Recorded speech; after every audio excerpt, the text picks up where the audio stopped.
আমি যাকে বিয়ে করতে যাচ্ছি তার ক্যাপাবিলিটি অনুযায়ী আমি দেনমোহর ঠিক করে বিয়ে করব। তো সেখানে সেটা খুব স্বাভাবিক হবে, সেটা বইও হবে না, আবার 1 টাকাও হবে না, আবার সেটা এরকম বিশাল অ্যামাউন্টের কিছু একটা হবে না। শব্দটা কিসের হচ্ছে? সেটা হচ্ছে আমাদের দুজনের এক ইসে অনুযায়ী হবে। অনেক জল্পনা কল্পনা আপনাকে নিয়ে, ইয়ং জেনারেশন হতে একদম বুড়া সবাই আপনার ক্রাশ। আপনি বিয়ে করছেন কবে? এইটা আমি কাউকে জানাবো না, একদম গোপনে করব। গোপনে করবেন?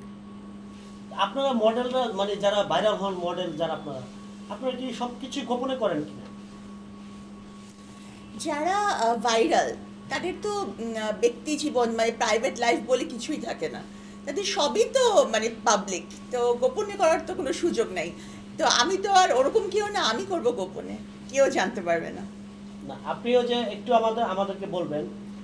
আমরা জানতে গত গত 2 দিন আগে জানতে পারলাম মডেল অভিনেত্রী সানাই মাহবুব তিনি আবার দ্বিতীয়বার বিয়েতে বসছেন এবং 1,01,01,00,000 টাকা কাবিনে তিনি বিয়ে বসছেন।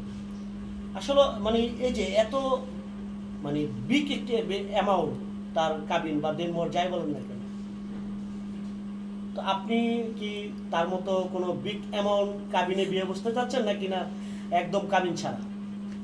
না, দেনমোহর হচ্ছে নারীর মানে মুসলিম বিয়েতে এটা নারীর অধিকার। হ্যাঁ, যে দেনমোহর স্বামীকে দিতে হবে, এবং এটা হচ্ছে ডিপেন্ড করবে মেয়েটার সোশ্যাল স্টেটাসের উপরে, তার শিক্ষাগত যোগ্যতার উপরে, এবং তার পরিবারের অন্যান্য সদস্য, নারী সদস্য যেমন খালা বোন যারা আছে তাদের দেনমোহরের উপরে, এবং স্বামীর ক্যাপাবিলিটির উপরে। তো আসলে এটা হচ্ছে যে স্বামী স্ত্রী দুজনের ইসের ব্যাপার, ক্যাপাবিলিটির ব্যাপার। তো আমার ওরকম কোনো চিন্তা ভাবনা নাই যে এরকম অ্যামাউন্টের টাকাতে আমাকে দেনমোহরে রেখে বিয়ে করতে হবে, এরকম আমি জীবনেও ভাবি নাই। না মানে অনেকে তো আছে, মানে ভাইরাল হওয়ার যে বর্তমান যুগটা হচ্ছে ভাইরাল যুগ, ভাইরাল হওয়ার জন্য অনেক কিছুই, অনেক পন্থাই অবলম্বন করে। অনেকে কাবিন ছাড়া বিয়ে করে, অনেকে দেনমোহরের দেনমোহরের জায়গায় এক দুইটা বই দেয় বা বিভিন্ন পন্থা অবলম্বন করে। আপনি কোন পন্থায় মানে দ্বিতীয়বার? আহ, আসলে আমার ওরকমভাবে দেনমোহরকে বেস করে ভাইরাল হওয়ার কোনো ইচ্ছা নাই, এবং এটা আমার কাছে যৌক্তিকও মনে হয় না। আচ্ছা, তাহলে ডক্টর সাবরিনার কাছ থেকে আমরা জানতে পারলাম তিনি সম্ভবত শিগগিরই বিয়ে বসছে নাকি? বিয়ে বসছি না, বিয়ে করছি। বিয়ে করছেন? আচ্ছা, মেয়েরা কি বিয়ে করে না বিয়ে বসে? উম, আসলে এটা তো একটা আবহমান কাল ধরে এই শব্দটা মেয়েদের সাথে প্রযোজ্য যে মেয়েরা বিয়ে বসে। আসলে বিয়েতে তো দুজনই, জামাই বউ দুজনই বসে, দুজনেই বসে থাকে। তো আমার মনে হয় যে দুজনই বসে। না, সর্বপ্রথম তো আমরা জানি এজেন্ট, মেয়েদের এজেন্টটাই আগে নেওয়া হয়, তারপরে ছেলের কাছে যাওয়া হয়, জি। তাই না? হুম। তাহলে সেক্ষেত্রে অনেকেই বলে থাকে আগে মেয়েরা বিয়ে বসে। জানি না আসলে এই ব্যাপারটা বসা ওঠা, এটার ব্যাপারটা সম্পর্কে বলতে পারবো না। তবে দুজনই বসে বসে বিয়ে করে, বসে বসে সই করে, এটাই এটাই দেখেছি। এটাই দেখেছেন? আচ্ছা, আপনার বিয়ের দেনমোহর কি হতে পারে, বা টাকা বা অন্য কিছু, কত টাকা দেনমোহর হতে পারে? এটা তো আসলে মানে যারা থাকবেন, আমার প্যারেন্টস থাকবেন বা আমার উকিল বাবা থাকবেন, আমার হাজবেন্ড, ওনারা মিলে ঠিক করবেন। এটা তো এখন এটা আমাকে জিজ্ঞেস করার কি মানে। আপনি যদি একটু বলে দিতেন, মানে অনেক নারীদের স্বপ্ন থাকে তো, আমার এই যেমন সানাই মাহবুব 1,01,00,000 টাকা দেনমোহরে বিয়ে বসছে।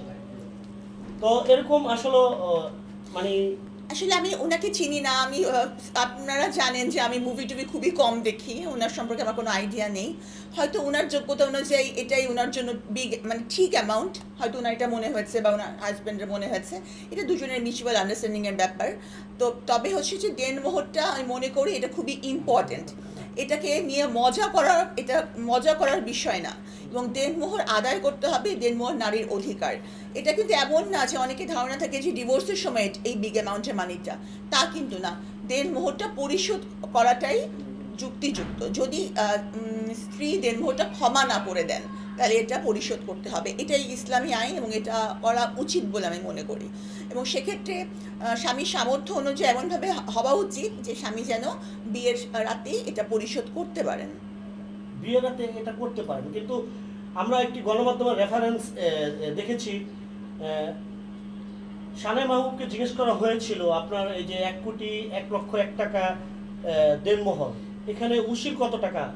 তিনি বলেছে 1 টাকা উশিল না, সম্পূর্ণ টাকাই আমি পাবো।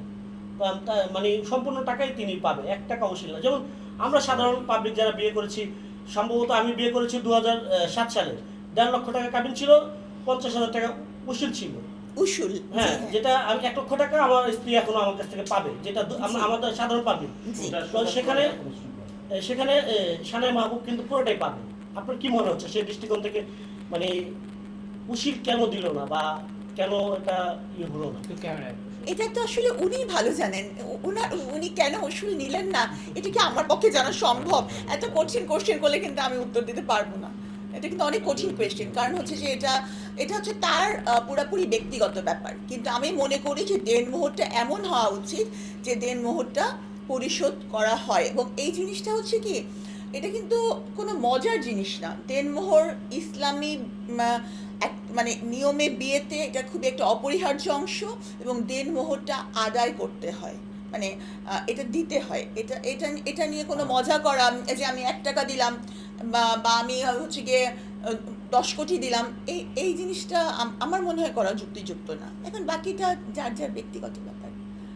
আচ্ছা, যাই হোক, তাহলে আমরা ওই প্রসঙ্গটা না যাই। আমি আপনার কাছে এটা জানতে চাইব, আপনি মানে এর আগে বলেছিলেন একটি ইন্টারভিউতে, আপনি যদি দ্বিতীয়বার কাউকে জীবনসঙ্গী করে নেন, আপনি একজন সাংবাদিক বেছে নেবেন। তো সেই সাংবাদিক, যেহেতু আমরা এখন জানতে পেরেছি আপনি বিয়ে করছেন, তাহলে কি সেটা কি সাংবাদিক না সাধারণ পাবলিক? সাংবাদিক, আপনাদেরই কলিগ। আবার যাই হোক